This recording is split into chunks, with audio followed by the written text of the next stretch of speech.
तर आजचं हे सेशन तुम्ही सगळे मी बोलवल्याबद्दल आला त्याच्याबद्दल धन्यवाद.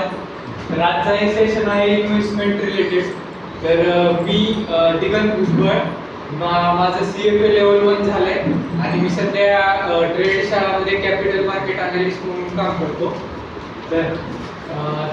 तर आज माझ्या वाढदिवसानिमित्त मी आज हे प्रोग्राम करायचा ठरवला आणि म्हणजे वाढदिवसानिमित्त काहीतरी लोकांना चांगली माहिती द्यावं म्हणून आज हे प्रोग्राम घेतोय.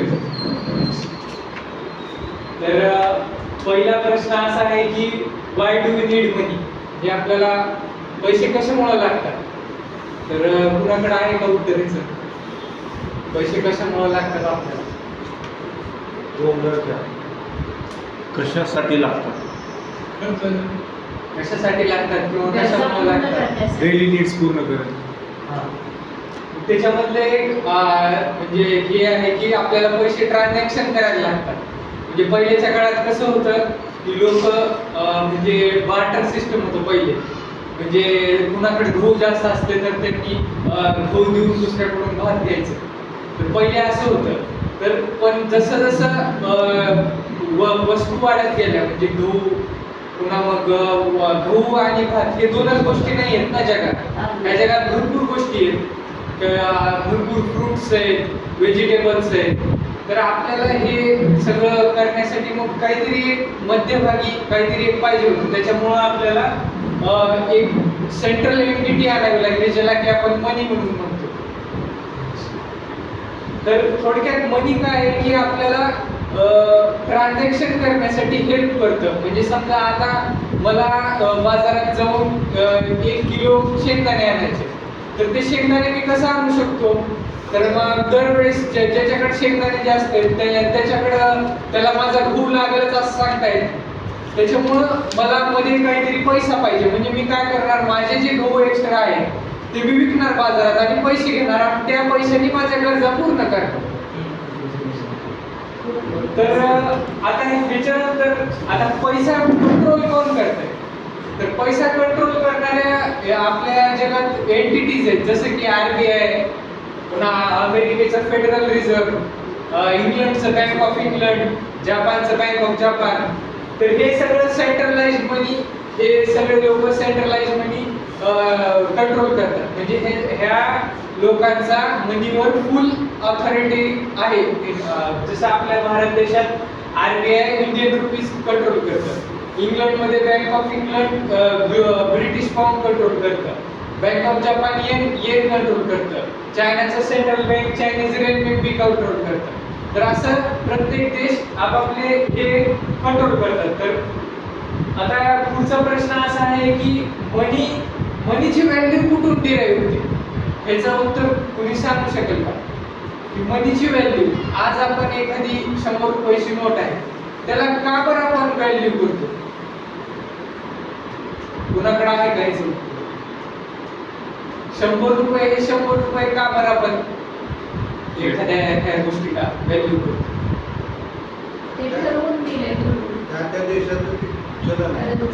ते ट्रस्ट आहे आपला की बाबा, म्हणजे ह्या पैशावर भरोसा आहे की आपल्या RBI वर खाली नोटवर दिलेलं असतंय. सेंट्रल बँकेचा जो चेअरमन आहे त्यानं म्हणतंय की I owe 100 rupees worth of value to the bearer. म्हणजे बिअरर आहे नोट, म्हणजे 100 रुपयाची व्हॅल्यू मी ज्याच्याकडे पण नोट आहे त्याला ओ करतो. म्हणजे मी त्या 100 रुपये व्हॅल्यूच्या नोटचा हा माझी जिम्मेदारी आहे की मी त्याची व्हॅल्यू टिकवून ठेवेन. पण आता जसं 2016 मध्ये आपले 500 आणि 1000 रुपयाचे नोट बंद झाल्या. मग ती कशामुळे बंद झाल्या? की ते जे चेअरमन आहे आपल्या सेंट्रल बँकेचा त्यानं ते जे सेंटेन्स आहे आता मी सांगितलं ते त्यानं नॉट व्हॅलिड केला. म्हणजे इथून पुढे हे नोट्स व्हॅलिड नाही आहेत असं त्यानं मी ठरवलं. आता पहिल्याच्या काळात कसं होतं, पर नोट कितीतरी ग्राम ऑफ वुड हे म्हणजे हे ॲज अ रिझर्व्ह राहत होता सेंट्रल बँकेत. आता तसं राहिलं नाही. मग जसं पहिले गोल्ड रिझर्व्ह होता सेंट्रल बँकेच्या नोटवर, आपल्या भारतीय रुपयावर गोल्ड रिझर्व्ह होतं, US डॉलरवर गोल्ड रिझर्व्ह होतं. मग हे जसं जसं पुढे आलो तसं तसं हे गोल्ड रिझर्व्ह काढून टाकले. तर थोडक्यात फंक्शन ऑफ मनी काय आहे की बाबा स्टोअर ऑफ व्हॅल्यू. आज जे आपण कष्ट करतो त्या कष्ट आपण कुठेतरी स्टोअर करायचं की जे की आपण रिटायरमेंट मध्ये काही काम न करता आपण त्याचे फळ भोगू शकतो. की बाबा आज एवढं काम केलंय तर आज आपण ते आज जे आपण काम करून एनर्जी आहे ती कुठेतरी स्टोअर करायची आहे आपल्याला. तर ती स्टोअर कुठं करणार आपण ती आपण पैशामध्ये स्टोअर करणार. अजून एक फंक्शन म्हणजे काय आहे की मीडियम ऑफ एक्सचेंज जे आपण आता ट्रान्झॅक्शनचं उदाहरण घेतो. आणि तिसरं फंक्शन असं आहे की युनिट ऑफ अकाउंट जे पण आज कंपन्या मोठ्या बॅलन्स शीट मध्ये लेजर मेंटेन करतात ते अकाउंट मेंटेन करण्यासाठी एक युनिट पाहिजे असतं. मग ते युनिट भारतासाठी रुपये आहे, अमेरिकेसाठी डॉलर आहे, इंग्लंडसाठी ब्रिटिश पाऊंड आहे. तर हे प्रत्येक देशाचे असे युनिट ऑफ अकाउंट वेगवेगळे. तर हिस्ट्री ऑफ मनी कशी झाली बघा. तर 1850 टू 1933 हे गोल्ड स्टँडर्ड होतं. म्हणजे तेव्हा फक्त गोल्ड कॉइन्स होते आणि ते कॉइन्सच आपण एक्सचेंज करू शकतो. तर 1930 मध्ये फेडरल रिझर्व्हनं काय केलं की फेडरल रिझर्व्ह एस्टॅब्लिश झाली अमेरिकेमध्ये. अमेरिकेमध्ये फेडरल रिझर्व्ह एस्टॅब्लिश झाली आणि त्यांनी मग चालू केलं त्यांचं म्हणजे त्यांनी गोल्डला रिझर्व्ह घेतला आणि त्यांचं डॉलरचं प्रिंटिंग चालू केलं तिथे. 1933 मध्ये काय झालं एक्झिक्युटिव्ह ऑर्डर 602 हे फेडरल अमेरिकन गव्हर्नमेंटनं पास केलं आणि every citizen was obliged to turn their gold any at exchange rate of $20.67 per ounce. म्हणजे आज जसं आपण गोल्ड आपल्या भारत देशात तोळ्यावर हे करतो तसं त्यांनी आऊन्सवर बसतात. मग त्यांनी काय म्हटले की तुमच्याकडे जेवढं पण सोनं आहे ते आमच्या फेडरल रिझर्व्ह मध्ये ठेवा. 1933 मध्ये त्यांनी एक असा ऍक्ट आणला होता की कोणता पण अमेरिकन माणूस सोनं हे त्याच्या घरी ठेवू नाही शकत असा एक्झिक्युटिव्ह ऑर्डर त्यांनी पास केला की तुम्ही जर सोनं घरी ठेवलात तर ते इलिगल झालं थोडक्यात. म्हणजे तुम्ही सोनं हे घरी ठेवू शकत नाही असं त्यांनी लॉ पास केला चेक. म्हणजे जे काही आपण जे घरी सोनं ठेवतो ते त्यांच्या देशात इलिगल झालं आणि सगळ्या पब्लिकचं सोनं त्यांनी फेडरल रिझर्व्ह मध्ये 1933 मध्ये ठेवलं. मग 1934 मध्ये त्यांनी काय केलं डॉलर डिव्हॅल्यू केला. आता जे $20.67 पर आउन्स होतं आता तेच पर आउन्स म्हणजे ह्याचा अर्थ काय की $20.67 पर आउन्स तुम्ही जर दिले तर तुम्ही तेवढं गोल्ड एक आउन्स गोल्ड $20.67 देऊन घेऊ शकता. तर 1934 मध्ये आता एकदा त्यांना प्रिंटिंग करण्याची पॉवर दिली तुम्ही की त्यांनी वॉर्स लढल्या, वर्ल्ड वॉर 1 झाली, वर्ल्ड वॉर 2 झाली, त्यांनी त्यांचे खर्च वाढले सरकारचं स्पेंडिंग वाढलं. मग स्पेंडिंग वाढल्यामुळे काय झालं त्यांनी डॉलर जास्त प्रिंट केला आणि सोनं तेवढं त्यांच्याकडनं होतं. मग त्यांनी काय केलं 40% डॉलर डिव्हॅल्यू केलं. म्हणजे जे तुम्ही $20.67 देऊन एक आउन्स ऑफ गोल्ड वापस देऊ शकता फेडरल रिझर्व्ह कडे ते 1934 मध्ये 20.67 च्या ऐवजी $35 झालं. म्हणजे आज त्यांनी आपल्याला तुमच्याकडून एक आउन्स गोल्ड घेतला आणि तुम्हाला $20 दिले बरोबर. आणि आज आता म्हणाले की तुम्ही $35 द्या आणि एक आउन्स घेऊन जावा.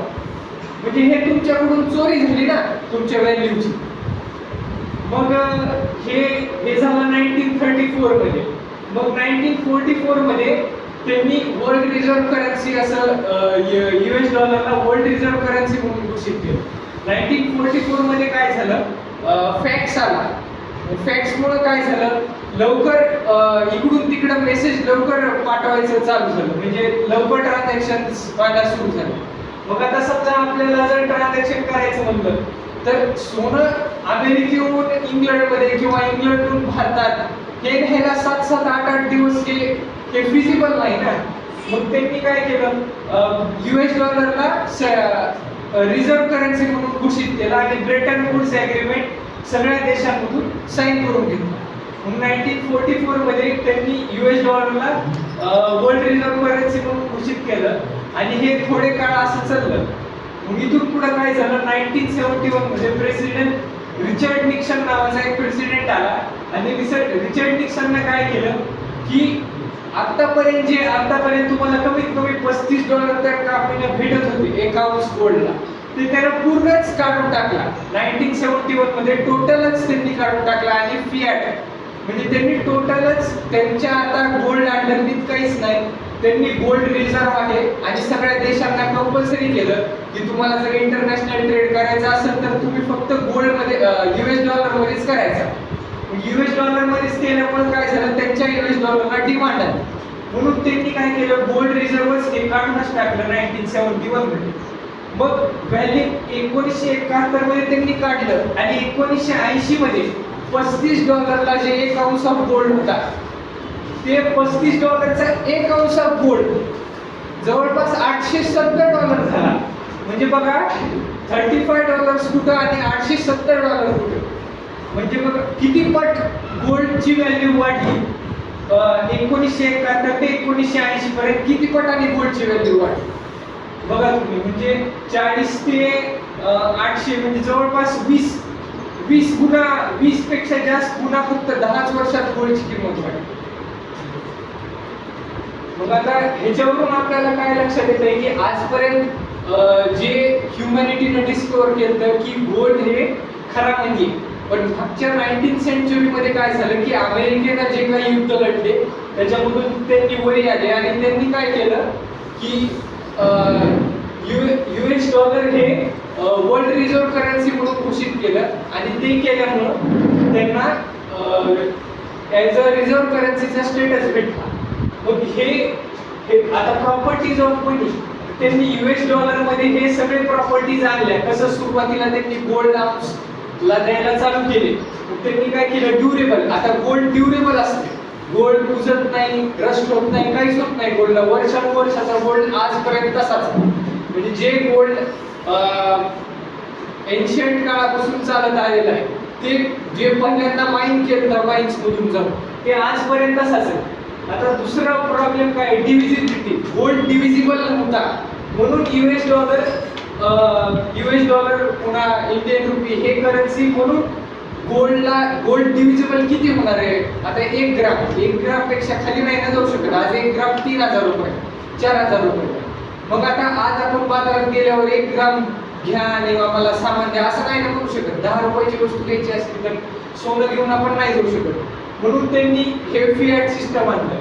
मग पोर्टेबिलिटी. आता गोल्ड इथं अजून एक गोल्डचं काय दुष्परिणाम झाला की पोर्टेबल नाही गोल्ड. म्हणजे आज आपल्याला जर गोल्ड अमेरिकेहून ब्रिटनला नाही समजला किंवा अमेरिकेहून इंडियात आणायचं म्हणलं तर ते आणायला खूप दिवस जातात. त्याच्यामुळं पण ऑनलाईन झालं सगळं की इथून बसल्या कम्प्युटर मधून वायर ट्रान्सफर केलं ह्या अकाउंट मधून त्या अकाउंटला विदिन सेकंद पैसे जाऊ लागले.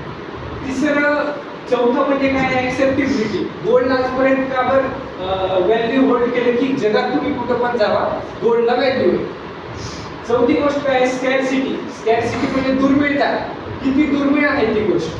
आता गोल्ड ही अशी गोष्ट आहे की माइन करायला म्हणजे माइन्स मध्ये ते फार रिस्की गोष्ट आहे.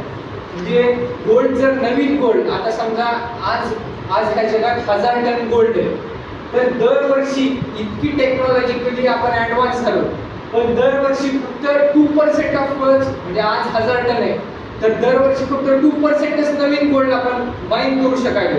एवढी मोठी टेक्नॉलॉजिकल ऍडव्हान्समेंट झाल्यावर सुद्धा आजपर्यंत गोल्डची आपण फक्त 2%च नवीन सप्लाय दरवर्षी मार्केटमध्ये येऊ लागली. म्हणून गोल्ड आजपर्यंत व्हॅल्यू टिकवला आहे.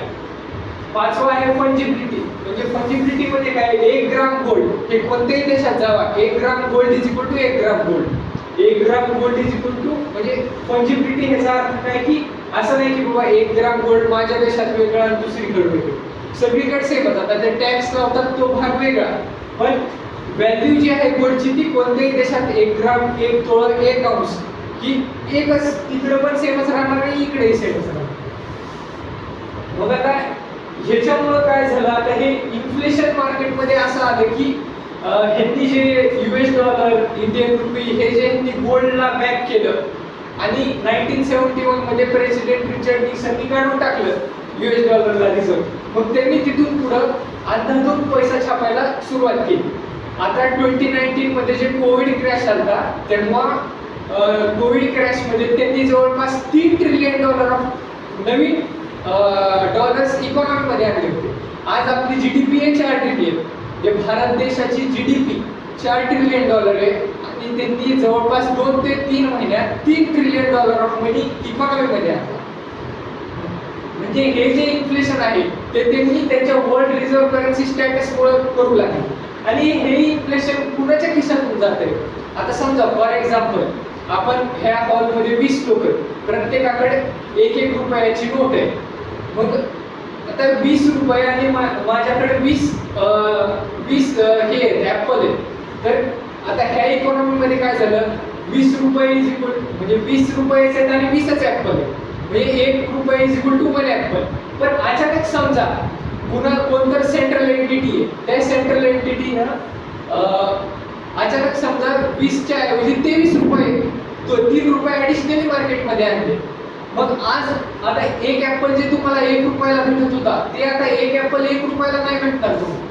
ते 1.1 रुपीज किंवा 1.3 रुपीज, त्याला म्हणतात इन्फ्लेशन.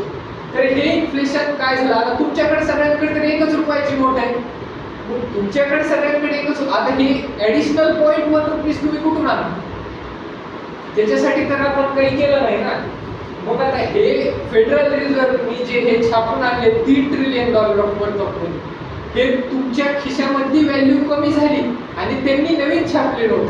आज जगात जे काही इन्कम डिस्पॅरिटी जी होते, म्हणजे rich gets richer and poor gets poorer, हे का बरं व्हायलंय? कारण की इन्फ्लेशन जे नोट प्रिंट करतात, नवीन नोट मार्केटमध्ये कशी येते, डेटच्या फॉर्मॅटमध्ये येते. आज अडाणी $100 बिलियन लोन उचलतो, 1 लाख कोटीचं लोन उचलतो अडाणी. मग ते लोन त्यांनी कितीतरी व्याजदराने उचलतात. ते व्याजदर आज एखाद्या जर कॉमन माणसाला 12% 14% लोन भेटतं, पण तेच लोन अडाणीला एकदम नॉमिनल इंटरेस्ट रेटवर 4% 5%. मग ह्याच्यामुळे काय झालं, नवीन जे पैसा मार्केटमध्ये यायला लागला, ते पैसा ऍक्सेस कुणाला झाला? अडाणी, अंबानी यासारख्या मोठमोठ्या रिच लोकांना ऍक्सेस झाला. आणि ते लोक 4-5% नवीन पैसा बॉरो केला, त्याला बिझनेस मध्ये लावला. 10-12% बिझनेस ग्रोथ केली, 5% त्यांनी प्रॉफिट मध्ये राहिले. पण तसं आपल्याला नाही. आपल्याला लोन घेतानाच पर्सनल लोन जर घ्यायचं म्हटलं तर 12% नाही, 14% नाही, आपापल्या क्रेडिट स्कोरनुसार आहे. इव्हन शेतकऱ्याला तर 20-20, 36% मायक्रो फायनान्स वाले लोन देतात. मग ह्याच्यामुळे काय झालं, इन्कम डिस्पॅरिटी आणि रिच अँड पुअर मधला डिवाइड वाढतच गेला. त्याचं मेन कारण इन्फ्लेशन आणि मनी प्रिंट.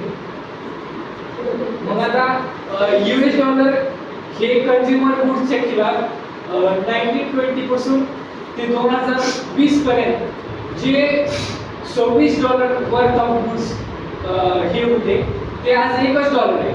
म्हणजे जे $26 वर्थ ऑफ म्हणजे जेव्हा आपण $26 होते, $25 $26, म्हणजे आजचे जे $1 आहे तो कालचा, आजचे जे $26 आहेत ते कालचा $1 होता. म्हणजे इतकं त्यांनी प्रिंटिंग केलं की 95% ऑफ US डॉलरची व्हॅल्यू खालावली. आणि US डॉलरची गोल्ड वर्सेस व्हॅल्यू 99% खालावली. US डॉलरची S&P, आता S&P म्हणजे काय, आपल्याकडे जसं भारतीय शेअर बाजारामध्ये सेन्सेक्स आहे, तसं अमेरिकेमध्ये S&P नावाचा इंडेक्स आहे. तर त्याच्या हिशोबानं US डॉलरने 99.8% व्हॅल्यू डिक्रीज झाली त्याची. तर ह्याच्यापेक्षा पण वर्स कंडिशन, आता मी US डॉलरचं बोललो, पण आपण काय US डॉलर कमवतो का? आपण काय कमवतो? इंडियन रुपीज कमवतो. फॉरेन करन्सीज हे US डॉलरच्या तुलनेत फास्ट स्पीडनं कोलॅप्स व्हायला चालू आहे. आता हे टर्किश लिराचा चार्ट आहे. टर्किश लिरा हे US डॉलरच्या खिलाफमध्ये 96% व्हॅल्यू फक्त 22 वर्षात लूज केलं. इंडियन रुपीज 1980 ते 2023 मध्ये 90% व्हॅल्यू लूज केला. आता दरवर्षी, आता मागच्या वर्षी जर आपण बघितलं तर इंडियन रुपये आणि US डॉलरचा रेशो होता 98 रुपये जर दिले तर $1 भेटत होता. आज तेच 83 रुपयावर गेलाय रुपया. तर हे असं इन्फ्लेशनमुळे व्हायला लागलं. म्हणजे आपण एमर्जिंग कंट्रीज मध्ये राहतो, तर आपल्याला इन्फ्लेशन पासून वाचवण्यासाठी जास्त चांगल्या ऍसेट मध्ये हे करावं लागतं. तर ह्याच्यामधून आपण काय केलं, आपली वेल्थ जी आहे, आज जे आपण जे काम करतो ती काम आपण करून आपण भविष्यात आपल्याला रिटायर झाल्यावर काहीतरी आपल्याकडे काही राहावं. मग आपण हे आपलं मनी आज आपण इन्व्हेस्ट करायला चालू केलं. स्केअर्स जे की सोन्यासारखे स्केअर्स, डिझायनेबल, पोर्टेबल, ड्युरेबल आणि मेंटेनेबल, हे 4-5 गोष्टी ह्या ऍसेट मध्ये असले पाहिजे. मग आता हे आहे M2 म्हणजे काय आहे, मनी सप्लाय. म्हणजे मनी सप्लाय म्हणजे काय, आता मार्केटमध्ये जी पण काही कॅश असतो ती कॅश एस्टिमेट करणं फार हार्ड असतं. मग त्याला म्हणतात M0. M1 म्हणजे काय, आपल्या बँक खात्यात आणि कॅश टोटल जगात किती आहे त्याला म्हणतात M1. आणि M2 म्हणजे काय, M2 म्हणजे काय, आपले फिक्स्ड डिपॉझिट्स. मग फिक्स्ड डिपॉझिट्स, आपले बँक अकाउंट आणि कॅश, हे तिन्ही मिळून झालं फिक्स्ड डिपॉझिट. आता हे M2 ची जी हिरवी लाईन आहे, ही हिरवी लाईन जी दिसायली M2 ची, आणि ही S&P 500 इंडेक्सची जी लाल लाईन दिसायली, हे दोन्ही जवळपास सेम रेटनं ग्रो व्हायचे. याचा अर्थ काय झाला की जेवढं छापले नोटा तेवढंच S&P किंवा सेन्सेक्स ग्रोथ झाली. म्हणजे आपण काय, आता समजा आपण सेन्सेक्स मध्ये लावलो, सेन्सेक्स किती देत आहे आपल्याला वर्षाला, 14%, 15%. मग तेवढंच आपली इकॉनॉमी सुद्धा तेवढीच, रेट ऑफ इन्फ्लेशन पण आपल्याला जे 6% दाखवतात ते 6% नसतंय जनरली. ते 6% ते जे बास्केट बनवतात त्याला त्यांनी म्हणतात CPI, कस्टमर प्राइस इन्फ्लेशन, असं त्याचं हे आहे. तर CPI हे त्यांनी मॅनिप्युलेट करतात. म्हणजे ते बास्केट ऑफ गुड्स असे घेतात की जे की कमी, ज्या गुड्स मध्ये कमी रेटनं वाढले. पण खरं तर इन्फ्लेशन काय आहे की खरं इन्फ्लेशन मॉनिटरी इन्फ्लेशन. म्हणजे आज जर इकॉनॉमीमध्ये 100 रुपये आहेत आणि उद्या चालून जर 110 रुपये झाले, तर रेट ऑफ इन्फ्लेशन झाला 10%. तर ह्याच्यामुळे काय झालं की M2 आणि S&P हे दोन्ही सेम रेटनं ग्रोथ झाले. सेम रेटनं ग्रोथ झाले. मग तुम्हाला काही फायदा झाला का, तुम्ही आज जे 100 रुपये सेव्ह केले त्याची व्हॅल्यू 100च रुपये राहिली. पण आपण काय एक्सपेक्ट करतो की बाबा आज आपण जे 100 रुपये लावायलो त्याची व्हॅल्यू काहीतरी वाढावी, 200 व्हावी, 400 व्हावी. कारण की आपण पैसा एवढा रिस्क घेऊन का लावायलो, काहीतरी ग्रोथ हवी त्याच्यामध्ये. पण हे S&P आणि M2 सेमच आहे. मग ग्रोथ नाही तर ते सेमच राहिलं आपलं M2 आणि S&P मध्ये लावलं. आता हे CPI आहे.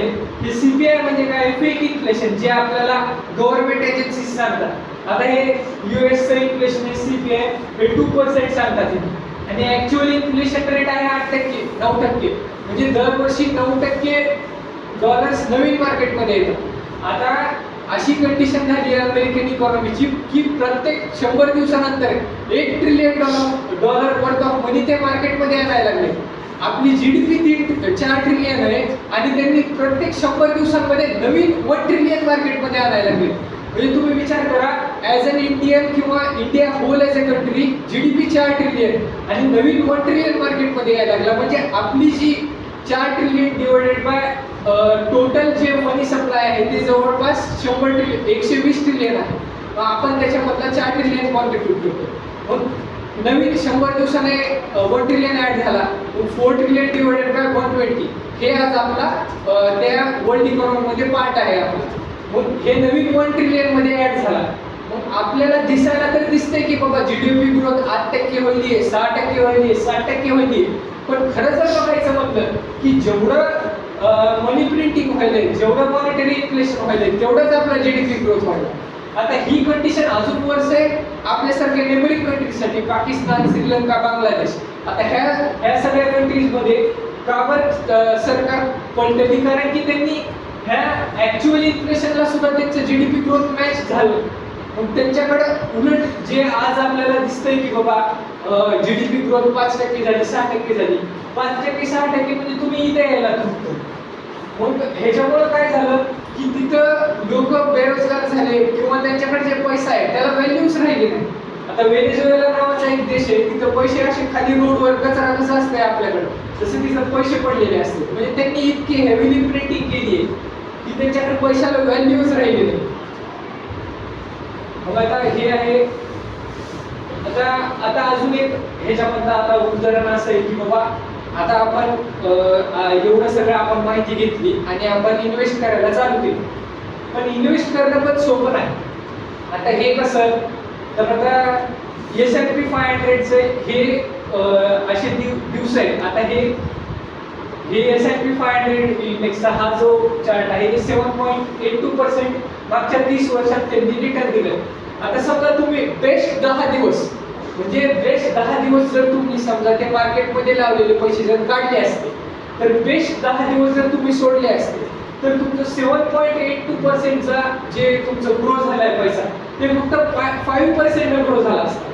ह्याच्यामध्ये जर तुम्ही बेस्ट 20 दिवस चुकले असतात, तर तुमचा पैसा फक्त 3% ग्रो झाला असता. बेस्ट 30 दिवस जर तुम्ही चुकले असतात, तर फक्त 1.68% तुम्ही ग्रो झाला असता. आणि बेस्ट 40 डेज जर तुम्ही चुकले असतात, तर फक्त 0.3. आणि जर तुम्ही बेस्ट 50 दिवस चुकलात, तर तुम्ही निगेटिव्ह मध्ये, म्हणजे जे तुम्ही आज इन्व्हेस्टमेंट करायचं ठरवलं त्याचे काहीच अर्थ राहत नाही. जर तुम्ही हे बेस्ट 10, बेस्ट 20, बेस्ट 30 हे दिवस जर तुमचे हुकले, तर त्याची काहीच अर्थ राहिला नाही. तर ह्याचा अर्थ काय आहे की बाबा ट्रेडिंग तुम्ही करू नका, तुम्ही इन्व्हेस्टमेंट करून तसंच ठेवा. तर आता इन्व्हेस्टमेंट करून ठीक आहे बाबा तुम्ही तसंच ठेवलं.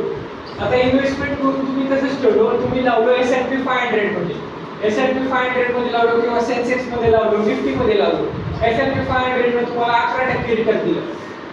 आता S&P 500 मध्ये टॉप 500 कंपन्या आहेत आणि अमेरिकन बाजारमध्ये जवळपास 10 ते 15,000 कंपनी. त्याच्यामधल्या टॉप 500 कंपन्यांमध्ये तुम्ही पैसे लावले, तर तुमचे जे ग्रोथ झाली पैशाची 11% पर ॲनम ग्रोथ झाली. मग आता हे 11% मी आता तुम्हाला मागे दाखवलं की मॉनिटरी इन्फ्लेशनच 8-9%. म्हणजे तुम्ही नेट पॉझिटिव्ह किती आहे, 2-3% पॉझिटिव्ह. मग ह्या 2-3% तुम्हाला तेवढा फरक नाही पडणार. तुम्ही काय करणार, हे 2-3% आपल्याला काही फरक पडला नाही, मग आपण इंडिव्हिज्युअल स्टॉक्स मध्ये जायला चालू करतो. आपण काय बघणार, Meta, Amazon, Apple, Microsoft, Google, Tesla, Nvidia असे स्टॉक्स बघणार. मग आता हे स्टॉक्स आता आज आपल्याला दिसायला की बाबा 53% पॉझिटिव्ह, आज त्यांनी 53% वरी गेले. पण एक वर्ष आधी तुम्ही सांगू शकतात का की बाबा गुगल वरीच जाईल, मेटा वरीच जाईल, ऍपल वरीच जाईल? कोणच सांगू शकत नाही. आजच्या 10-20 वर्ष आधी आपण काही सांगू शकत होतो का की आज गुगल एवढी मोठी कंपनी एमर्ज करेल? हे सांगणं फार कठीण आहे की कोणती कंपनी मोठी होईल येणाऱ्या भविष्यात. तर आता आतापर्यंत मी तुम्हाला सांगितले की बाबा आपण ह्या इकॉनॉमिक जाण्यामध्ये कसा आणतो. तर आता ह्याच्यामधून निघण्याचा काही पर्याय आहे. तर what is the winning economic strategy, म्हणजे आता ह्याच्यामधून आपण बाहेर कसं यायचं, आपण इथून जिंकायचं कसं. तर ही इकॉनॉमिक स्ट्रॅटेजी आता मी सांगणार आहे. तर ही जी स्ट्रॅटेजी आहे ती मार्केटमध्ये 2009 साली सातोशी नाकामोटो म्हणून एक नावाचा माणूस होता, जो की अनॉनिमस आहे.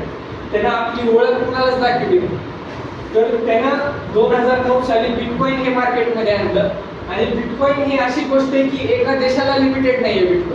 बिटकॉइन ग्लोबल आहे, म्हणजे भारतात पण आहे, जसं गोल्ड ग्लोबल आहे. गोल्ड कोणत्याही देशाचे लिमिटेड नाही आहे. आता मेटा, गुगल, अमेझॉन, ऍपल हे फक्त अमेरिकामध्ये लिस्टेड आहेत, हे अमेरिकन कंपनीज आहेत. तसं बिटकॉइन हे ग्लोबल आहे, कोणत्याही एका देशाचा ह्याच्यावर हक्क नाहीये. आता INR इंडियन रुपीज ह्याच्यावर हक्क कोणाचा आहे? भारतीय गव्हर्नमेंटचा, RBIचा हक्क आहे. तसं बिटकॉइनवर हक्क ठेवणारा कोणच नाही. बिटकॉइन हे टोटली डिसेंट्रलाइज्ड आहे. मग आता हे पुढचं सांगण्याच्या आधी आता तुम्हाला वाटेल की बिटकॉइन हे फेक आहे, असं आहे तसं आहे. तर सुप्रीम कोर्ट ऑफ इंडियाने एक रुलिंग दिली की Supreme Court says cryptocurrency is no longer illegal in India. तर बिटकॉइन हे एक पद्धतीचं क्रिप्टो करन्सी आहे. आणि what it means for all of us. तर सुप्रीम कोर्टनं 2018 मध्येच जे बॅन होता आपल्या देशात ते काढून टाकलाय. आणि bitcoin is a sovereign fundamental right of every Indian citizen असं त्यांनी सांगितलंय. आणि ज्यांना त्याच्यामध्ये इन्व्हेस्ट करायचंय ते त्यांनी 2018 मध्ये काढून टाकलंय. आणि 2020 मध्ये त्यांनी रिअश्युअर केलंय की बिटकॉइन हे इलिगल नाहीये इंडियामध्ये. अजून एक परवा रुलिंग आली 2024 जून 18 मध्ये की ओरिसा हायकोर्ट हे सांगितलंय की crypto dealings are not illegal in India. तर नेक्स्ट, तर आतापर्यंत आपण हे ऐकलं की बिटकॉइन हे इलिगल नाहीये. तर आता आपण बघू की गोल्ड फियाट म्हणजे काय. US डॉलर, इंडियन रुपीज किंवा जापनीज येन हे फियाट करन्सी झाल्या. गोल्ड हे झालं आपलं गोल्ड आणि बिटकॉइन ह्या तिन्ही मधलं कंपॅरिझन होईल. तर आता durability, gold obviously highly durable आहे कारण की एवढ्या वर्षांपासून गोल्ड चालत आले. फियाट, आता फियाट हे ड्युरेबल, फियाट कॅश ड्युरेबल नाही, लोक फाटू शकते, काही होऊ शकते. पण जे पैसा तुमच्या अकाउंट मध्ये आहे ते ड्युरेबल आहे, ते किती पण वर्ष तुमच्या अकाउंट मध्ये राहू शकते. बिटकॉइन, बिटकॉइन पण डिजिटल आहे, ड्युरेबल आहे. पोर्टेबिलिटी, आता गोल्ड पोर्टेबिलिटी मध्ये मात खातो. गोल्ड पोर्टेबल नाहीये. आज जर आपल्याला अमेरिकेमधून इंडियामध्ये किंवा इंग्लंडमध्ये गोल्ड पाठवायचा असला तर 7-8 दिवस लागतात. तर आजच्या इकॉनॉमीमध्ये जे की विदिन सेकंड इकडून तिकडं होतीये इंटरनेटमध्ये, मग गोल्ड हे मनी, त्याची value as a money gold खाली येत गेला आणि फियाट मध्ये जातोय. कारण की फियाट मध्ये नवीन नवीन इनोव्हेशन झाले. विजा, मास्टर कार्ड हे जे नेटवर्क आले. आता विजा जर कार्ड असलं तर तुम्ही कोणत्याही देशात विजाच्या कार्डवर जाऊन ट्रान्झॅक्शन करू शकता. तर हे फियाटमुळे हे एक ॲडव्हान्टेज दिले ते. बिटकॉइन पण तसंच आहे, कोणत्याही देशात तुम्ही जावा बिटकॉइन ट्रान्झॅक्शन करू शकता. डिव्हिजिबिलिटी, आता गोल्ड जसं की मी आधी सांगितले की गोल्ड हे डिव्हिजिबल कमी आहे, 1 तोळ्यामध्ये 10 ग्रामच असतात. मग हे पुन्हा फियाट मॉडरेट डिव्हिजिबिलिटी, म्हणजे divisibility compare to bitcoin moderate आहे. कारण एका बिटकॉइन मध्ये जवळपास 100 मिलियन, जे 100 मिलियन सातोशीज आहेत, म्हणजे 10 कोटी. आता जसं आपल्याकडे 1 रुपया म्हणजे 100 पैसे आपण म्हणतो, तसं एका बिटकॉइन मध्ये 100 मिलियन सातोशीज आहेत. सातोशी म्हणजे काय की जसं आपलं 1 रुपीज इज इक्वल टू 100 पैसा, तसं 1 bitcoin is equal to 100 million satoshis. तर bitcoin 10 to the power of 8 पर्यंत डिव्हिजिबल आहे. आपला रुपीज किती पर्यंत डिव्हिजिबल आहे, 10 टू द पॉवर ऑफ 2, म्हणजे 1 रुपी इज इक्वल टू 100 पैसा. डिव्हिजिबिलिटी मध्ये पण बिटकॉइन हाय आहे. फंजिबिलिटी, फंजिबिलिटी म्हणजे काय, 1 rupee is equal to 1 rupee, 1 bitcoin is equal to 1 bitcoin, 1 gold, 1 ounce of gold is equal to 1 ounce of gold. हे तिन्ही पण फंजिबल आहे. स्कॅर्सिटी, आता स्कॅर्सिटी मध्ये गोल्ड हे स्कार्स आहे कारण की दरवर्षी फक्त 2%च नवीन सप्लाय मार्केटमध्ये येत आहे. स्कार्स फियाट आहे का, फियाट स्कार्स नाही. दरवर्षी किती पण अमेरिकेला जर वाटलं आम्हाला नोट छापायच्या तर ते छापू शकतात फ्रीली. बिटकॉइन, आता बिटकॉइन हे 21 मिलियनच आहे. ज्या माणसानं बिटकॉइनचा कोड दिलाय त्याने कसा कॉन्सेन्सस मेकॅनिझम, म्हणजे हा तो माणूसच नाही. बिटकॉइन मध्ये जेवढे पण बिटकॉइनला कंट्रोल करणारे नोड्स आहेत. आता बिटकॉइनचं कसं आहे, आता समजा SBI बँक, आज तुम्ही पैसे भरायला गेलो SBI बँकेत, त्यांनी म्हणतात सर्व्हर बंद आहे, पुन्हा या, लंच टाइम आहे, पुन्हा या. असं नाही, bitcoin 24/7 365 days any time bitcoin चालू आहे. आणि 2009 पासून आज 2024 आहे, असं एक पण इन्स्टन्स झाला नाही की बिटकॉइन हॅक झालंय, बिटकॉइन बंद पडलंय, बिटकॉइनचं सर्व्हर थांबलंय. असं एकदा पण इन्सिडेंट आला नाही जे की तुमच्या बँकेचं सर्व्हर सारखंच बंद पडत राहतं. आता SBIचं उदाहरण घ्या, HDFCचं उदाहरण घ्या, त्यांचे सर्व्हर कंटिन्युअस बंद पडत राहतात. मग ह्याचं सर्व्हर का बंद पडत नाही, कारण की ह्याचं सर्व्हर डिसेंट्रलाइज्ड आहे. कोणत्याच एका देश ह्याला कंट्रोल करत नाही. प्रत्येक देशात हजारो लाखो सर्व्हर्स याचे डिस्ट्रीब्यूट झालेले, त्याचे नोड्स डिस्ट्रीब्यूट झालेले. मग आता व्हेरीफायेबल, आता व्हेरीफायेबल आहे का नाही, तर व्हेरीफायेबल म्हणजे काय, मी काकाला 100 रुपये पाठवले. आता माझी बिटकॉइन, माझ्याकडं HDFC बँक आहे, त्यांचं बँक आहे SBI. तर मी 100 रुपये तुम्हाला पाठवले, तर ह्याचा अर्थ काय, माझी बँक डेबिट करणार माझ्या खात्यातून आणि तुमच्या अकाउंटमध्ये क्रेडिट करणार. तर ह्याचं लेजर कोण मेंटेन करणार, HDFC आणि SBI. तसं इथं व्हेरीफायेबल कोण करणार बिटकॉइनचं, व्हेरीफाय करायला इथं नोड्स आहेत आणि सर्व्हर्स आहेत. तर हे आपण लाईव्ह बघू शकतो. मी तुम्हाला तुम्हाला थोड्या वेळात दाखवतो, आपण लाईव्ह कसं बघू शकतो. आणि एस्टॅब्लिश हिस्ट्री, आता एस्टॅब्लिश हिस्ट्रीमध्ये सगळ्यात हायेस्ट आहे गोल्ड, हजारो वर्षांपासून गोल्ड चालत आलेलं आहे. दुसरं म्हणजे फिएट एक 100-150 वर्ष झालं फिएट करन्सी आलेली आहे. तर फिएटचं एस्टॅब्लिश हिस्ट्री मॉडरेट आहे. आणि बिटकॉइनची लो आहे. बिटकॉइन 2009 मध्ये आलेलं आहे. 10-12 वर्ष झाली बिटकॉइनला मार्केटमध्ये. तर सेन्सरशिप रेजिस्टर, आता सेन्सरशिप रेजिस्टर ह्याचा अर्थ काय. आता रशिया युक्रेन युद्ध झालं, रशियाचे कितीतरी बिलियन डॉलर, जवळपास $600 बिलियन युएसच्या ट्रेझरीमध्ये त्यांनी होल्ड केले होते. तर रातोरात युएसने काय केलं, रशियाचे डॉलर फ्रीज केले. रशियाचे डॉलर तुम्ही असं कसं फ्रीज करू शकतात, ते त्यांचा पैसा आहे ना, तुम्ही कोण ते फ्रीज करणार. तर ही त्यांच्याकडे ऑथॉरिटी आहे युएस डॉलर फेडरल रिझर्व्ह की आज माझं मन, आज मी ठरवलं मला ह्या देशाचं युएस डॉलर फ्रीज करायचंय, मी फ्रीज केलं त्यांनी रशियाचं युएस डॉलर. तर असं हे कुणावर पण येऊ शकते, कोणत्याही देशावर ही कंडिशन येऊ शकते.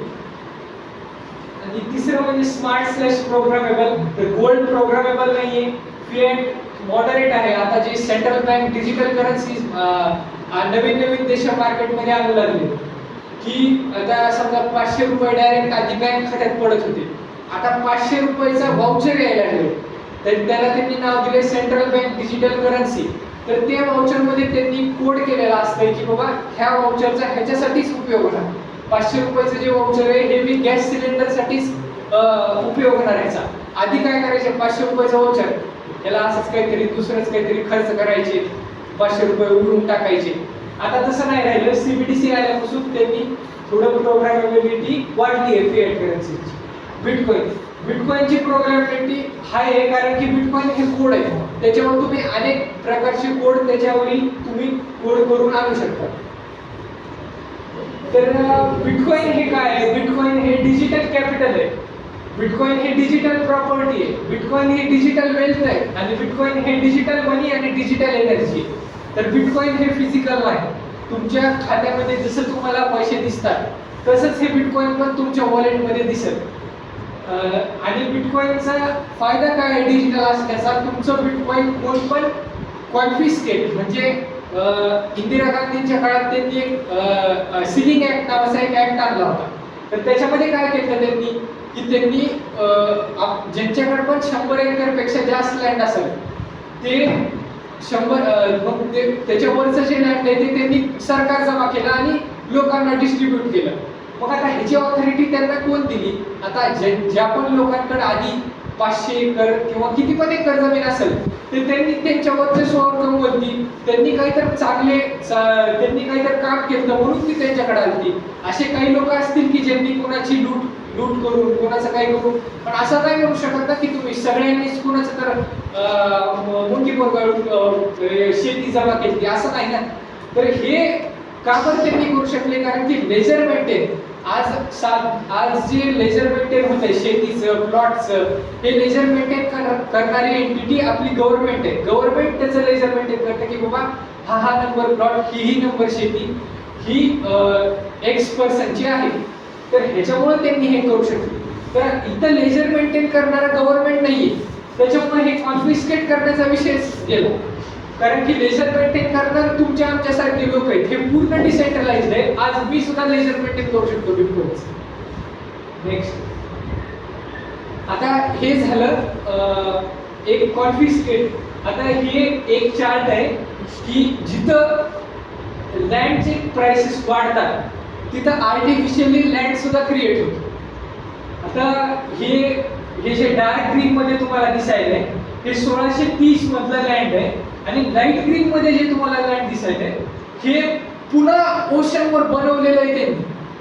म्हणजे ह्याचा अर्थ असा काय, ज्या जागी तुम्ही आता समजा साऊथ बोस्टन मध्ये तुम्ही फॉर एक्झाम्पल साऊथ बोस्टन सोडून द्या, तुम्ही मुंबईमध्ये मरीन ड्राईव्हला तुम्ही काहीतरी लँड घेतलो, तर पुन्हा मुंबईमध्ये समुद्रात रेती भरून नवीन लँड तयार केला त्यांनी. आता इंग्लंडच्या ब्रिटिश काळामध्ये नवी मुंबई हे जे नवीन तयार झालेले आहेत हे ऍक्च्युली त्यांनी सँड म्हणजे नवीन लँड आणला त्यांनी समुद्रामधली सँड काढून. म्हणजे ह्याचा अर्थ असा काय, गव्हर्नमेंट नवीन लँड पण तयार करू शकतं. आता हे झालं एक एक्झाम्पल. दुसरा एक्झाम्पल म्हणजे काय, आज जे एरिया अंडर फॉरेस्ट आहे ते फॉरेस्ट कापला की नवीन लँड तयार झाला, हॅबिटेबल लँड नवीन तयार झाला. मग हे नवीन लँड तयार झाला ह्याच्यावर तुमचा असर काय होणार की बाबा, तुम्ही जर समजा साऊथ कोस्टलमध्ये जागा घेतली असेल आणि त्याच्या बाजूला जर नवीन लँड तयार झाला तर तुमच्या लँडची व्हॅल्यू कमी झाली ना. कारण की आता नवीन लँड तयार झाला, सप्लाय वाढला, demand and supply, basic economics. जिथे सप्लाय वाढला गोष्टीचा तिथं डिमांड जर तेवढी राहिली आणि सप्लाय वाढला की प्राइस ऑटोमॅटिक तुमची जी आहे ती खाली आली. म्हणजे ह्याचा अर्थ काय, लँड सुद्धा जर नवीन क्रिएट करायचा असला तर लँड सुद्धा नवीन क्रिएट करता येतो. पण एकच गोष्ट आहे की त्याला फार कष्ट लागतात. ते मनी सारखं एवढं सोप्या पद्धतीनं एक क्लिक ऑफ बटनवर होत नाही. आता bitcoin is the best property. का बरं बिटकॉइन बेस्ट प्रॉपर्टी आहे? कारण की ग्लोबल आहे, कोणत्याच देशाचं हे नाही त्याच्यावर. आता फॉर एक्झाम्पल आज बांगलादेशमध्ये जी कंडिशन आहे ती आपण म्हणू नाही शकत की बाबा उद्या आपल्यावर येणार नाही. मानतो मी आपण एकदम स्ट्रॉंग आहेत सध्याच्या काळात, पण काय सांगता येते ह्या जगाचं. आता बांगलादेशवाले मध्ये रिपोर्ट येऊ लागलं होतं, Bangladesh has crossed India by GDP per capita. आज ऑन अन ॲव्हरेज पर व्यक्ती आपला वर्षाकाठी एक जवळपास 2800 ते 2500 डॉलर कमवतो. तेच बांगलादेश जवळपास $3000 घेतला. म्हणजे बांगलादेशनं जीडीपी पर कॅपिटाच्या टर्म्समध्ये भारत देशाला मागं सोडलं. पण आज त्यांच्या देशात काय झालं, तट्टापलट झालं. मग त्या देशामध्ये बांगलादेशी हिंदूज किंवा जे काही मायनॉरिटी लोक आहेत त्यांना रातोरात त्यांचे सगळं सोडून त्यांनी दुसरीकडे कुठेतरी स्थलांतरित व्हायचे. बट ठीक आहे, हे झालं बांगलादेशचं उदाहरण. आज इस्रायल पॅलेस्टाईनचं जे चालू आहे, पॅलेस्टाईनमध्ये जे चालू होतं सध्या ते सुद्धा पॅलेस्टाईनमध्ये जे लोक राहत होते तिथं त्यांनी बॉम्ब टाकले इस्रायलच्या लोकांनी. बॉम्ब टाकले, मग तिथल्या रिअल इस्टेटची व्हॅल्यू काय राहिली? तुम्ही काय विकणार आहे तिथल्या रिअल इस्टेटला? रातोरात तुम्ही ते सोडून आला. तुमचं 100 एकर होते तिथे जमीन, घेणार कोण आहे? कोणच नाही. तर ग्लोबल असल्याचा फायदा असा आहे की बाबा ही गोष्ट आपल्याला बिटकॉइन एक नवीन ह्याच्यामध्ये फायदा देतात. डिजिटल, तर डिजिटल आहे हे तर आहे ओपन म्हणजे काय आहे की ह्याला बिटकॉइनला कोणतंच लिमिट नाही. म्हणजे कोणतरी एक सेंट्रल अथॉरिटी नाही बिटकॉइनला कंट्रोल करणारी. आणि दुसरं म्हणजे बिटकॉइन खूप डिव्हिजिबल आहे, जे की आता मी सांगितलं. बिटकॉइन हे इमॉर्टल आहे. इमॉर्टल म्हणजे काय की बाबा कोणच सेंट्रल एंटिटी येऊन बिटकॉइनवर काही चेंजेस करू नाही शकत आणि काही ह्याच्यामध्ये बदलाव नाही करू शकत. 51% लोक जोपर्यंत मंजुरी देत नाही तोपर्यंत त्या बिटकॉइन प्रोटोकॉलमध्ये बदल होणं हे अशक्य आहे. आणि आज एवढे मोठे प्रत्येक देशात बिटकॉइनमध्ये कोणता सर्व्हर एक साधारण माणूस रन करायला. तर ह्याच्यामुळे काय झालं, बिटकॉइन हे सस्टेनेबल आणि इमॉर्टल झालं. तर हे इम्युटेबल पण आहे.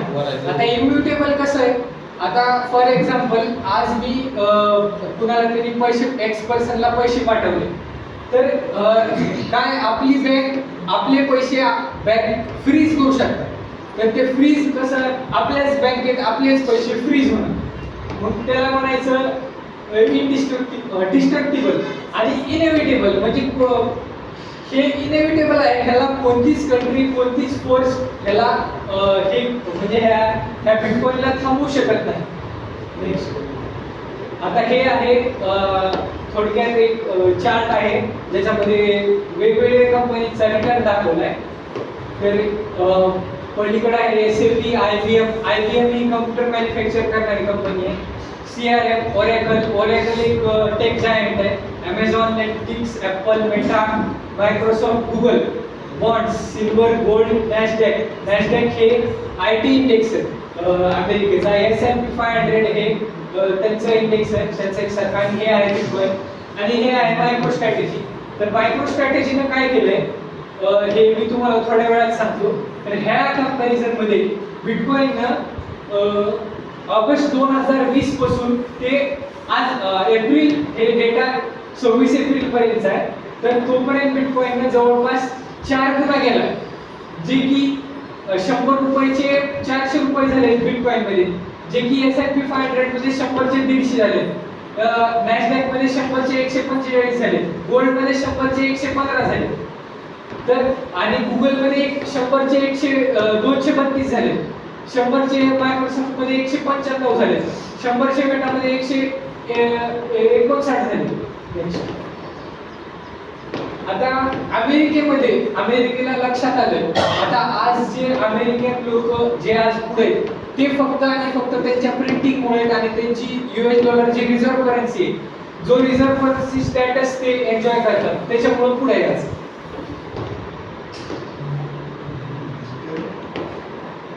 जो रिझर्व्ह करन्सी स्टॅटस तो ते लोक एन्जॉय करतात, त्याच्यामुळे आज अमेरिका एवढं पुढे गेले. मग आता त्यांच्याच कंपन्या, आता इथून हे लक्षात येतं की बाबा त्यांच्याच कंपन्या आज पुढे गेल्यात. ग्रेस्केल बिटकॉइन ट्रस्ट नावानी, बिटकॉइन हे 21 मिलियन आहेत, म्हणजे 2,10,00,000 बिटकॉइन जगात असणार आहे. ह्याच्यामध्ये काही बदल होणार नाही. कोणच सेंट्रल एंटिटी ह्या बिटकॉइनच्या कोडमध्ये बदल करू शकत नाही. मग त्याच्यामध्ये जवळपास 9,18,341 बिटकॉइन ग्रेस्केल बिटकॉइन ट्रस्ट मध्ये.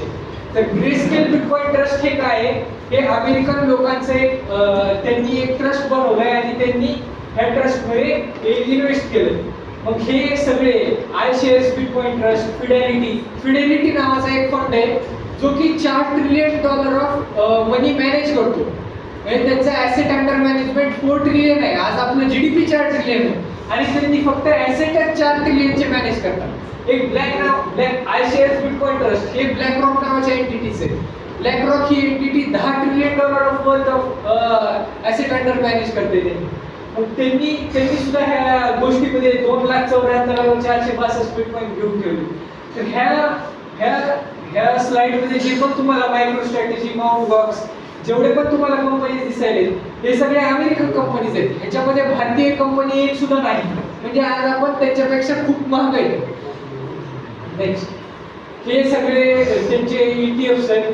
हे BlackRock, फिडेलिटी, आर्क, वॅनेक, इन्व्हेस्को, हे सगळे त्यांचे. इव्हन चायना, आता चायना सुद्धा ETF मध्ये आलाय. म्हणजे चायनानं सुद्धा एक्सचेंज ट्रेडेड फंड त्यांच्या देशातूनच केलं. पण आपला भारत देश अजून पण ह्या गोष्टीमध्ये मागे आहे. पण ह्याचा अर्थ असा नाही की बाबा भारत देश मागे, पण ऍज अ भारतीय पर्सन, ऍज अ भारतीय माणूस तुम्ही मागे नाही द्यायचं. तुम्ही स्वतः बिटकॉइन घेऊ शकता. ETF ची येण्याची वाट बघण्याची गरज नाही. आजपर्यंतची आपली हिस्ट्री आहे, जे अमेरिका करत ते 5 वर्षांना 4 वर्षांना आपण करणारच. तर 4-5 वर्षांना आपल्या पण स्टॉक मार्केटमध्ये बिटकॉइन ETF लॉन्च होते. ETF ह्याचा अर्थ काय की exchange traded fund. Exchange traded fund म्हणजे काय? आज तुम्ही स्टॉक्सवर किंवा झिरोधावर जाऊन त्यांच्या एक्सचेंज थ्रू तुम्ही नवीन कोणता पण रिलायन्स, HDFC हे शेअर घेऊ शकता. तर हे ETF आता त्यांना डायरेक्ट त्यांच्या एक्सचेंजवर भेटायला लागलं बिटकॉइन आज घ्यायला तुम्हाला एका बिटकॉइन एक्सचेंजवर जावं लागतं, जे की त्यांनी आता त्यांच्या एक्सचेंजवरच आणलं. म्हणजे तुम्हाला एक्स्ट्रा कष्ट घेण्याची गरज नाही. नेक्स्ट, तर bitcoin is best path to prosperity. म्हणजे आपल्याला जर प्रॉस्पर करायचं असेल तर बिटकॉइन हा one of the best path आहे. कारण की बिटकॉइन हा ओपन आहे, कुणाची परवानगी लागत नाही बिटकॉइनला. बिटकॉइन टोटली ट्रान्सपरंट आहे, बिटकॉइन टोटली डिसेंट्रलाइज आहे, बिटकॉइन ग्लोबल आहे आणि बिटकॉइन सॉवरेन आहे. नेक्स्ट, आता हे 2023 पासून हे प्रोजेक्शन आहे की असंच जर चाललं, आज जसं मनी प्रिंटिंग चालू आहे, तर जर असंच पुढेपर्यंत चाललं तर आज जर समजा तुमच्याकडे 10 लाख रुपये आहेत, तर 100 वर्षांनी तर 10 लाख रुपयांची व्हॅल्यू फक्त 977 रुपये करणार. हेच आपण आधीच्या काळातले आपले माणसं बघतो, 1 रुपयाला त्यांच्याकडे एवढी व्हॅल्यू होती की म्हणजे आधीच्या काळात कसं होतं, रुपयाला व्हॅल्यू होती. आधीचे लोक सुखी होते आपल्यापेक्षा. आज आपण काम जास्त करतो, आपल्याला असं वाटतं की आपण पैसा पण जास्त कमवतो, पण आज आपण त्यांच्यापेक्षा पहिल्याच्या काळात प्रत्येकाला घर होतं, प्रत्येक जण आपापलं कुटुंब सांभाळून होतं. इनफॅक्ट असं होतं की बाबा दुसऱ्याचे सुद्धा आपण म्हणजे लेकरं बाळा सांभाळत होते आणि फॅमिलीज पण मोठ्या होत्या. एकेकाला जवळपास 7-8 म्हणजे लेकरं होती. आज तसं नाही. आज आपण का एका पॅरेंटवर 2च लेकरावर का आलो, तेवढं आपण मॅनेजच करू शकत नाही. तर हे सगळं मनी प्रिंटिंगमुळे झालं, की पहिल्याच्या काळात त्या मनीला व्हॅल्यू होती. आजच्या काळात 1971 पासून जे अनलिमिटेड मनी प्रिंटिंग झालं, त्याच्यामुळं पैशाची व्हॅल्यू खालवली आणि आपण कष्ट वाढवत गेलो, आपण टेक्नॉलॉजिकली ऍडव्हान्स झालो, आपण कष्ट जास्त केले, पण आपल्याला जेवढा पैसा आपल्याला त्यांची जिंदगी जसे जिंदगी त्यांनी जगली तेवढे कष्ट आपण जे आज करायलो तेवढे कष्ट करून सुद्धा आपण त्यांच्यासारखी रॉयल जिंदगी जगू नाही शकत. मग आता बॉन्ड्स मध्ये जर आपण कॅश मध्ये ठेवण्याच्या ऐवजी जर बॉन्ड्स मध्ये ठेवले तर 10 लाख रुपये 31,000 रुपये होतात. S&P मध्ये जर ठेवले तर जेवढ्याला तेवढे राहणार. S&P 50% S&P मध्ये आणि 50% बिटकॉइन मध्ये जर ठेवले तर 10 लाख रुपये 51,25,000 51 लाख जवळपास होणार. आणि फुल्ली 100% जर BTC मध्ये गेलो तुम्ही तर 10 लाख रुपये तुमचे जवळपास 1 कोटीच्या वर जातात. आता हे टाइम वर्सेस स्कॅर्सिटीचा ग्राफ आहे. तर हे जे डॉलरचा ग्राफ आहे हे कंटिन्युअस खाली येणार, हे इनएव्हिटेबल आहे. स्टॉक्स आणि बॉन्ड हे जवळपास जे आज आहे ती तुमची व्हॅल्यू उद्या पण तेवढीच होल्ड करणार, पण त्या व्हॅल्यू मध्ये काही वाढ होणार नाही. बिटकॉइनचं कसं आहे की बाबा बिटकॉइन हे 21 मिलियनच आहे. बिटकॉइन हे कोणच छापू नाही शकत, त्याच्यामुळं बिटकॉइनची व्हॅल्यू वाढतच जाते. आज तुम्हाला मी सांगितलं एवढं बिटकॉइन बद्दल, पण आज एक बिटकॉइन भेटतो 51,14,436 रुपये. तर आज अचानकच नवीन गोष्ट आहे, आपल्याला एक नवीन गोष्ट मध्ये एवढे पैसे आपण लावू म्हणजे कुणालाही वाटतंय, साहजिक आहे. तर हे एका बिटकॉइनची किंमत आहे. तुम्ही 200 रुपयापासून बिटकॉइन घेऊ शकता. असं नाही की बाबा तुम्हाला 51 लाखाला एक बिटकॉइन आज घ्यायचंय. तुम्ही 200 रुपयापासून 0.00001 बिटकॉइन पासून तुम्ही सुरुवात करू शकता. तर आता तुम्हाला असं वाटेल की आज 51 लाख रुपये किंमत आहे, तर ह्याला ग्रोथ किती आहे? 51 लाख रुपये ऑलरेडी आहे. आज आपण समजा एखाद्या एरियात प्लॉट बघितला, तर समजा आज ह्या एरियात प्लॉटची व्हॅल्यू 2 कोटी आहे, तर आपल्याला काय 2 कोटीचं किती होईल असं वाटतंय आपल्याला. पण बिटकॉइनचं जे हे मार्केट आहे हे ग्लोबल आहे. आज हे ग्लोबल जे मार्केट आहे हे टोटल $900 ट्रिलियन मार्केट आहे. म्हणजे आज आपली GDP 4 ट्रिलियन आहे आणि टोटल ग्लोबल ॲसेट व्हॅल्यू हे 900 ट्रिलियन आहे. जे बिटकॉइनचा ग्रोथचा अजून भरपूर आहे. बिटकॉइन हे सध्या फक्त हे कोपऱ्यात दिसायला नाही, हे बिटकॉइनची सध्या एवढंच आहे 1 ट्रिलियन. गोल्ड बघा, गोल्ड 16 ट्रिलियन आहे. आर्ट म्हणजे मोठमोठे लोक जे पेंटिंग आणतात ना आर्ट, त्याची व्हॅल्यू 18 ट्रिलियन आहे. कार्स अँड कलेक्टिबल्स म्हणजे कार्स, महाग वॉचेस, यार्ड्स हे 6 ट्रिलियन वर्थ ऑफ वेल्थ आहे. इक्विटीज म्हणजे ह्याच्यामध्ये सगळे इक्विटी आले, अमेरिकन इक्विटीज आले, भारतीय इक्विटीज आले. इक्विटीज म्हणजे काय, थोडक्यात शेअर्स सगळ्या मोठमोठ्या कंपन्या, Reliance, Amazon, Google, Apple, Microsoft, HDFC, ICICI हे सगळं मिळून पूर्ण जगात जेवढे पण कंपन्या आहेत ते सगळं मिळून 115 ट्रिलियनची टोटल हे आहे. रिअल इस्टेट म्हणजे आजपर्यंत जेवढं पण रिअल इस्टेट, प्लॉट्स, शेती, फ्लॅट्स, कमर्शियल, रेसिडेन्शियल हे टोटल पण जेवढं मिळून होईल ते $330 ट्रिलियन आहे. बॉन्ड्स हे $300 ट्रिलियन बॉन्ड्स आहेत आजपर्यंत. मनी म्हणजे टोटल मनी म्हणजे काय, जे डॉलर आज आहेत, जे रुपया आज आहे, जे चायनीज रेनमिनबी, जपनीज येन हे टोटल मिळून वेगवेगळ्या देशाचे जे काही करन्सीज आहेत हे टोटल मिळून 120 ट्रिलियन आहे. तर हे सगळं मी सांगून मी शेवटचं तुम्हाला एकच सांगतो की तुमच्या जिंदगीचे तुम्ही जवळपास 1 लाख तास काम करणार आहेत, तर हे कमीत कमी तुम्ही 100 तास असे द्या की तुम्ही जे कमवलेला पैसा आहे, तुम्ही जे घाम गाळून कमवलेला पैसा आहे ते 100 तास तुम्ही असे द्या की बाबा हे पैसा आपण कुठं लावायचा ह्याचा अभ्यास करण्यासाठी तुम्ही 100 तास द्या. थँक्यू. ह्याच्यानंतर मी तुम्हाला एक शॉर्ट व्हिडिओ दाखवतो.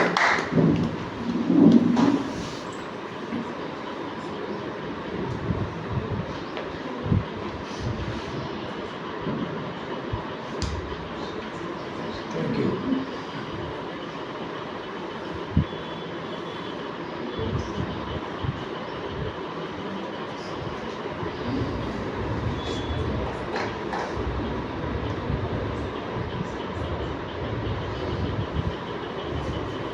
खाली ट्यूबलाईट लाव. हो का?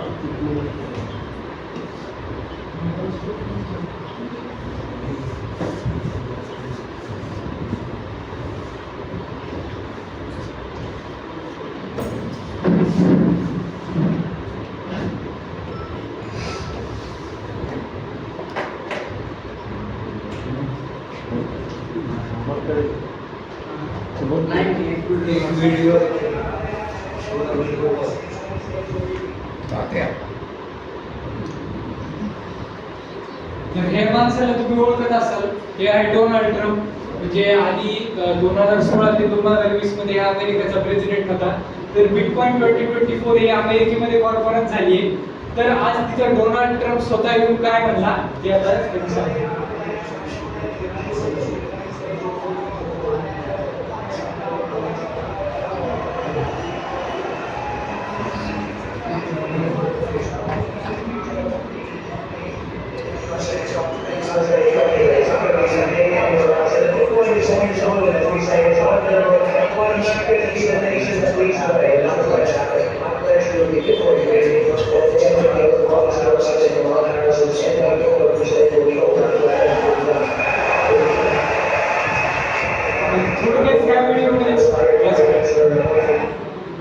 थोडक्यात ह्या व्हिडिओमध्ये त्यांना काय सांगितलंय की बाबा बिटकॉइनला आम्ही अमेरिकेमध्ये सगळ्यात पहिला देश आम्ही असा होणार की बाबा बिटकॉइनला आम्ही ऍक्सेप्टन्स देणार.